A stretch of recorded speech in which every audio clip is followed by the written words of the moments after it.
Mapagpalang araw po sa inyong lahat. Welcome to DJ Sean Stories. Turn on your notification bell, like and subscribe para sa crime stories araw-araw. Kamakailan lamang nag-viral ang isang kaso ng pamamaril sa Negros Oriental. Ang mas nakakilabot pa dito, pulis ang sospek sa karumal-dumal na krimen at kapwa niya mga pulis ang naging biktima.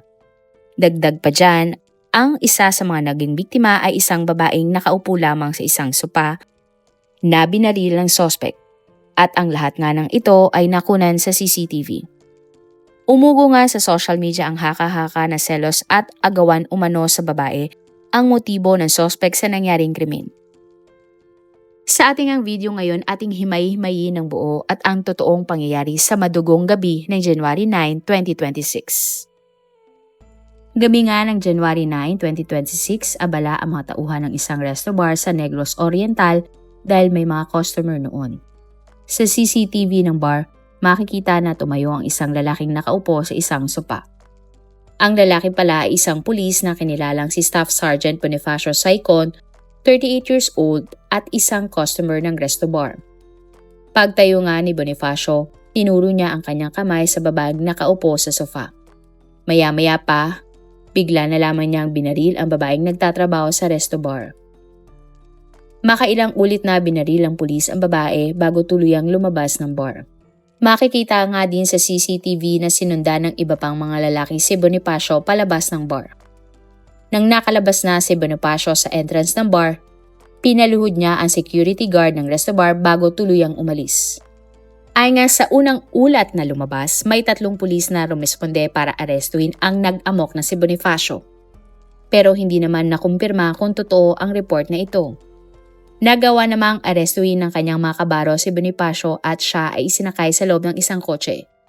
Subalit habang sila ay bumabiyahe, pabalik sa police station, bigla na lamang umanong binaril ni Bonifacio ang kanyang hepe at 2 pang kasamahang mga pulis. Matapos iyon, agad na tumakas si Bonifacio. Pagdating ng iba pang mga pulis sa bar, ang babaeng biktima nga ay itinakbo sa pinakamalapit na ospital. Subalit sa kasamang palad, binawian agad ng buhay ang nasabing biktima. Ang babaeng biktima nga ay kinilalang si Sheila May Dina Wanao na mas kilala bilang Sheila, 30 years old. August 13, 1986 nang isinila nga si Sheila sa Zamboanga del Sur. Si Sheila ay mayroong isang anak na lalaki at isang anak na babae. Mapagmahal, masipag at mabait. Ganyan ilarawan si Sheila ng kanyang pamilya at mga kaibigan.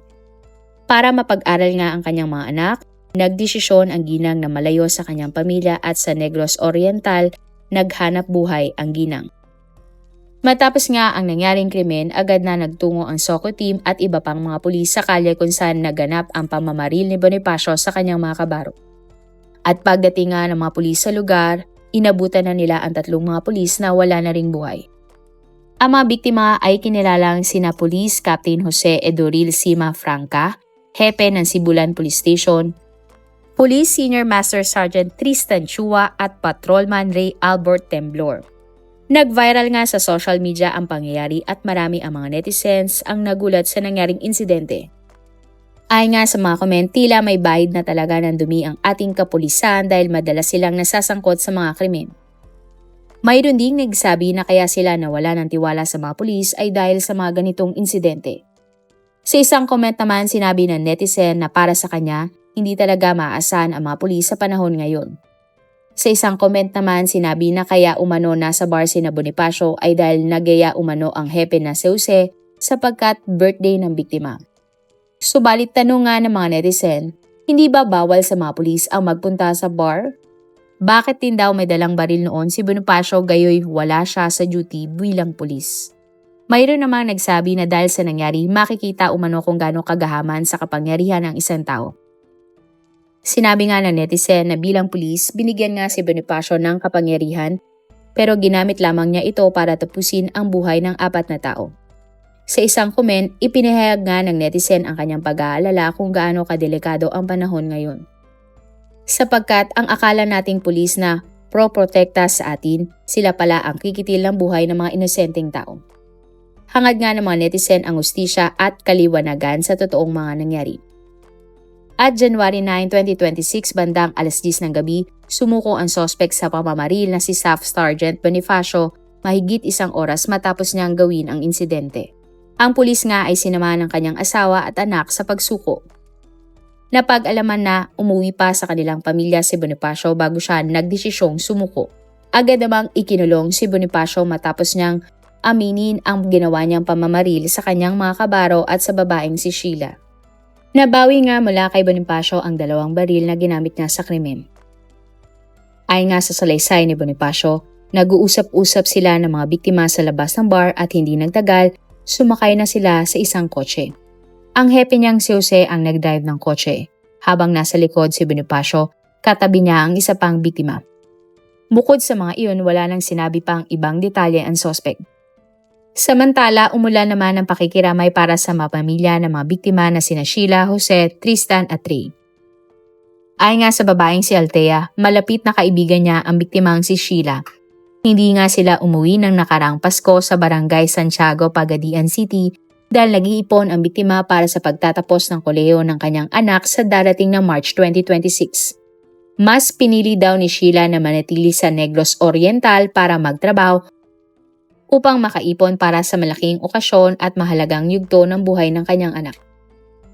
Sa social media, nag-post naman ang anak ni Sheila ng nakakaantig na mensahe para sa kanyang ina. Ayon nga sa post hinggil sa pagkawala ni Sheila, ito na ang pinakamasakit na nangyari sa kanyang anak na si Shaira. Sana nga daw ay isang masamang panaginip lamang ang lahat. Sinabi pa ni Shaira na sobra niyang namimiss ang kanyang nanay at hindi na niya ito makakausap pa sa video call. Matapos nga ang mga pangyayari, nahirapan ang dalaga na makatulog dahil wala na ang kanyang ina na si Sheila. Napakasakit din daw para kay Shaira na tuwing mag-i-scroll siya sa social media, nakikita niya ang larawan ng kalunos-lunos na sinapit ng kanyang ina. Nakunan nga din ng salaysay ang kapatid at ina ni Sheila. Ayon sa nanay ng biktima, ang huling pag-uusap nga daw nila ni Sheila ay ng December kung saan nagpadala ang biktima ng 1,500 na pera pambayad sa inuupahan nilang bahay. Sinabi din ni Sheila na imbis na uuwi sa kanila sa Pagadian City ang biktima upang mag-celebrate ng Pasko at Bagong Taon, mas pinili nitong magtrabaho bilang breadwinner ng pamilya at isang solo parent. Ganun na nga lamang ang pagdadalamhati ni Nanay Lucy dahil may mga anak pa si Sheila na iniwan sa kanyang pangangalaga.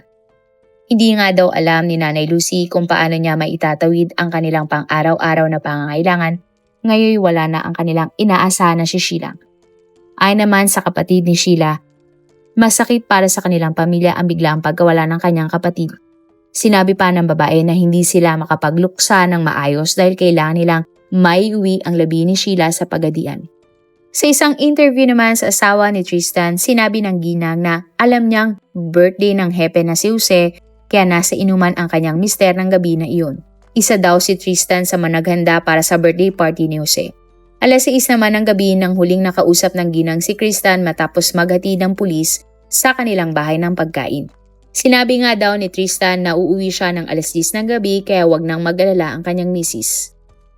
At bandang 10:30 nga ng gabi nang nagulat na lamang ang ginang nang natanggap ang tawag na nabaril ang kanyang asawa. Hindi daw inakala ng babae na hindi na pala niya dadatna ng buhay ang kanyang mister. Wala ngang pagsidlan na ang lungkot ng ginang at tanging hiling nga niya ay makamtan ni Tristan ang hustisya. Nagbigay naman ng salaysay ang anak ng nasawing hepe na si Jose. Ayon sa binata na si Anthony, kung meron man siyang hindi nasabi sa kanyang ama, ito ay ang mga katagang I love you. Sa kwento nga ni Anthony, hiwalay na ang kanyang ina at ama. Nakakausap lamang umano niya ang tatay niyang pulis sa pamamagitan ng text at napakadalang nilang magkita ng personal. Hindi pa din makapaniwala nga si Anthony na wala na ang kanyang ama. Malaki nga ang panghihinayang ni Anthony dahil nakatakda na sana siyang magtapos ngayong taong ng nursing at gusto niyang makita siya ng kanyang tatay na pumasa ng board exam at maging ganap na nurse. Nakausap din si Police Corporal Michael Angelo Chua, ang nakababatang kapatid ng biktimang si Police Senior Master Sergeant Tristan Chua. Ayon nga kay Michael, siya ay naka-duty noon sa Dumaguete Police Station nang nalaman ang sinapit ng kanyang kuya. Habang nasa biyahe, hindi nga maintindihan ni Michael ang kanyang mararamdaman. At pagdating nga ng lalaki sa Sibulan, huli na ang lahat dahil wala na ang kanyang kapatid. Katabi nga ni Tristan ang hepe na sa Jose at ang pulis ay may 2 tama ng bala. Napakasakit para sa buong pamilya ni na Michael ang biglaang pagkawala ng kanyang kuya, pero kailangan nilang tanggapin ang nakakalungkot na pangyayari. At January 12, 2026 naman nang nilinaw ng kapulisan ang totoong mga nangyari. Ayon nga sa mga pulis, hindi rumisponde sina Jose, Tristan at Ray para arestuhin si Bonifacio. Dahil ang 3 pulis ay kasama pala ni Bonifacio sa loob ng bar. At kalaunan nga isinapubliko ang kuha ng CCTV. Kung saan makikita nga sa CCTV ang pag-upo ng biktimang si Sheila sa isang sofa. Maya-maya pa tumayo si Bonifacio at tila dinuro ang babaeng biktima.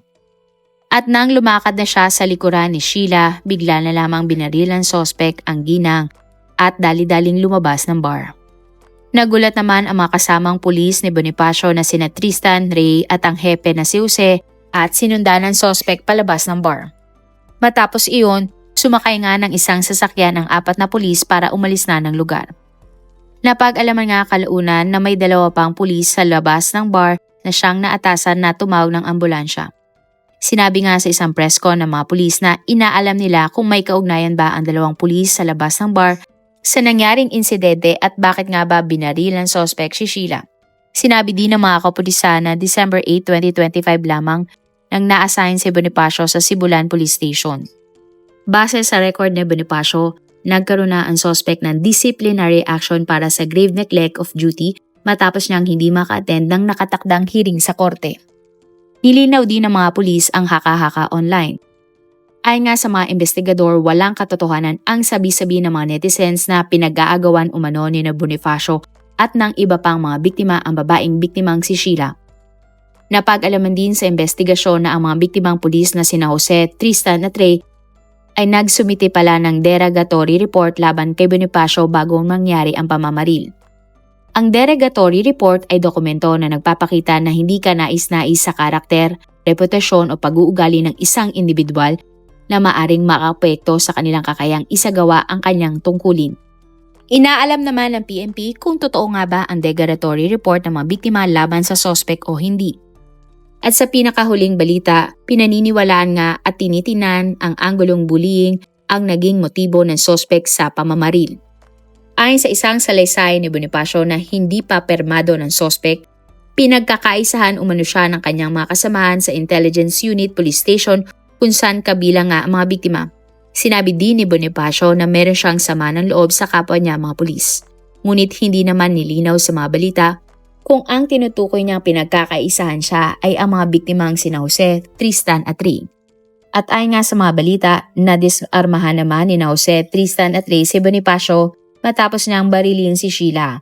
Subalit ang pagkakamali ng mga biktima hindi nila kinapkapan at pinusasan si Bonifacio. Napag-alaman na meron pa palang isang baril na dala-dala ang sospek. Sa loob nga ng kotse, nagtalo-talo sina Bonifacio, Jose, Tristan at Ray hanggang sa nabaril na nga ng sospek ang mga biktima. Sinabi din ng PNP na nagsimula pala ang inuman ni Bonifacio, Jose, Tristan at Ray sa police station. Pagkatapos ay itinuloy nila ang kanilang pag-inom sa isang resto bar. Sinibak naman sa pwesto ang PNP Provincial Director ng Negros Oriental habang gumugulong ang investigasyon dahil sa usapin ng command responsibility. Mahigpit kasing ipinagbabawal sa mga police officer at personnel ang uminom ng alak sa mga pampublikong lugar, nasa duty man o off-duty ang isang pulis. Ayon sa PNP, severe intoxication o labis na kalasingan ang pinaniniwalaang dahilan kaya binaril ni Bonifacio sina Sheila, Jose, Tristan at Ray. Sapagkat ilang oras na palang umiinom ng alak ang sospek ng gabi na mangyari ang pamamaril. Subalit patuloy pa daw ang investigasyon at ilalabas nila ang lahat ng impormasyon sa mga susunod na araw. At January 13 ng gabi, nang nauuwi na ang labi ni Sheila sa kanyang pamilya sa Pagadian City. At ang sospek nga na si Bonifacio ay sumailalim na sa inquest kung saan sinampa na siya ng kasong multiple murder. Kasalukuyang nakakulong si Bonifacio habang gumugulong pa din ang kaso. 4 na taong hanggang habang buhay na pagkakulong ang maring ipataw na parusa kay Bonifacio kapag siya ay napatunayang guilty sa pagpatay niya kina Sheila, Jose, Tristan at Ray. At dahil nga sa usaping bullying, talakayin natin ang isa pang kaso kung saan pinaniniwalaan na ang motibo sa krimen ay dahil umano ang sospek ay binubuli ng kanyang mga biktima. Ating talakayin ang madugong krimen na naganap naman ng besperas ng Pasko. Ang storya nga ng krimen na ito ay nangyari sa loob ng isang car dealership store sa barangay North Fairview. December 24, 2025, bandang 2:00 ng hapon, nakikita nga sa CCTV ang isang lalaki na pumasok sa isang tindahan. Nilapitan nga ng lalaki ang mga lalaking natutulog sa sofa. Maya-maya pa, bigla na lamang binaril ng lalaki ang 2 lalaking natutulog sa sofa. Pagkatapos noon, lumabas nga ang lalaki na tila walang nangyari. Pero agad din siyang bumalik para suriin kung talagang patay na ang 2 lalaking biktima. Ang mga biktima nga ay kinilalang sina Renato Santiago Malo, 41 years old, at Mark John Donato, 20 years old, na parehong gwardiya ng isang car dealership. Ang ibang tauhan nga ng tindahan ay walang kaalam-alam sa mga nangyari. Pero makalipas ang ilang minuto, dito na nila nalaman ang sinapit ni Renato at Mark. Agad nga silang tumawag ng ambulansya at mga pulis. Sa kasamang palad, sina Renato at Mark ay binawian ng buhay. Sa investigasyon, nakausap nga ng mga pulis ang isang sales agent. Sinabi nga ng agent na matapos ang krimen, biglang umalis ang isa pang gwardiya ng car dealership na si Charen Aporado, Cabo Verde, 24 years old. Ayon nga sa sales agent ng car dealership, bago ang insidente, sinabi sa kanya ni Charen na meron siyang gustong patayin at sana nga ay tulungan siya ng sales agent sa kanyang plano. Pero hindi naman tinukoy ni Charen kung sino ang gusto niyang paslangin. Hindi naman inakala ng sales agent na ang mga kasamaan pala ni Charen ang gusto niyang paslangin. Sinabi nga din ng sales agent na alam niyang tulog ang mga biktima bago nangyari ang krimen. Ikinagulat nga din niya ang nangyari at hindi niya inakala na gagawin ni Charen ang pamamaril. Pagdating nga ng mga pulis sa lugar, nakaamoy ng alak ang mga pulis kung saan nga nangyari ang insidente. Kaya tingin nila nagkaroon ng Christmas party ang mga empleyado bago ang krimen. Naging malaking breakthrough nga sa investigasyon ang kuha ng CCTV ng gusali. Base nga sa CCTV, bandang 2:00 ng hapon nang naganap ang pamamaril. At dahil sa CCTV, nakumpirma nga na si Charen ang suspect sa nangyaring insidente. Tama ng bales sa ulo at leeg ang ikinasawi ni Renato at Mark. Wala pa nga ka-idea ang mga pulis kung bakit namaril ang suspect sa mga biktima. Agad naman silang nagsagawa ng hot pursuit operation laban kay Charen. At sa investigasyon nga, napag-alaman na paglabas ni Charen ng gusali, pumara siya ng isang taxi. Nakunan nga ang pagsakay ng suspect sa dashcam video ng nasabing taxi. Sa biyahe, tila balisa nga si Charen at nagmamadali habang kausap ang driver. Nakausap nga ng mga pulis ang taxi driver at nakakuha nga ng magandang lead sa kaso. December 25, 2025, araw ng Pasko, nang naaresto ang suspect na si Charen sa Tondo. Sa pagkakaaresto sa lalaki, inamin niya ang ginawa niyang krimen. Nakuha nga kay Charen ang baril na ginamit niya sa krimen at cellphone ng biktima. Ayon nga sa suspect, binubuli siya ni Renato at Mark kaya nagdilim ang kanyang paningin sa mga biktima. At ayon naman sa salaysay ni Charen, lasing din siya nang nagawa niya ang krimen sa kanyang mga kabaro dahil 9:00 pa lamang ay nag-iinuman na sila. Pag-amin nga ni Charen, pinagkaisan siya ni Renato at Mark. Nakasagutan din niya ang isang biktima dahil lagi daw itong late sa oras ng trabaho. Kaya para kay Charen, lugi siya dahil imbis na 6:00 na ang kanilang palitan, 7:00 pa dumadating ang biktima. At sa kalagitnaan nga ng inuman, nagkaroon ng away sina Charen, Renato at Mark. Bigla umanong naglabas ng patalim ang isa sa mga biktima kaya lumabas ng lunch si Charen para magpalamig. At pagbalik nga ni Charen, natagpuan niya sina Renato at Mark na natutulog sa sofa. Sunod ay kinuha nga ng suspect ang kanyang baril para barilin ang kanyang mga kasamaan. At matapos nga ang pamamaril, sinabi ni Charen sa isa niyang kasamahan na gwardya at sa isa pang utility personnel dahil wala ng buhay sina Renato at Mark. At matapos nga iyon, sumakay na si Charen ng taxi. Dagdag pa ng lalaki, galit na galit siya kay Renato at Mark dahil ng araw na iyon, straight pa ang kanyang duty, habang ang mga biktima naman daw ay natutulog lamang. Hindi daw yon ang unang beses na natulog ang mga biktima dahil lagi daw natutulog ang mga ito kapag naka-duty. Ayon naman sa mga pulis, bago nga ang krimen, nag-inuman ang suspect at mga biktima. Nagkaroon din daw ng suntukan sa pagitan ng suspect at mga biktima. Teorya nga ng mga pulis, natalo si Charen sa suntukan kaya inabangan niyang matulog ang mga biktima para siya ay makaganti sa mga ito. Ayon pa sa mga pulis, nang binaril ang suspect ang unang biktima, Hindi nagising ang pangalawang biktima kaya halos magkatabi lamang sila. Tingin ng mga pulis, dulot ito ng alak at marahil lasing umano ang mga biktima kaya hindi na ito nagising. Sinabi din nila na bago lamang si Charen sa kanyang duty. Nagtanim umano ang suspect ng galit sa mga biktima na senior sa kanya bilang gwardya dahil sa pangbubulo nito sa kanya.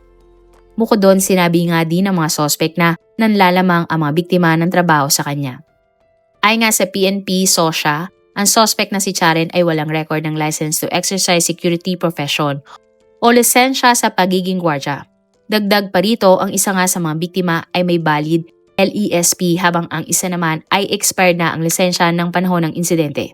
Dahil dito, sinabi nga sa ulat na ang PNP ay naglunsad na ng investigasyon sa private security firm at posibleng humarap ito sa administrative charges.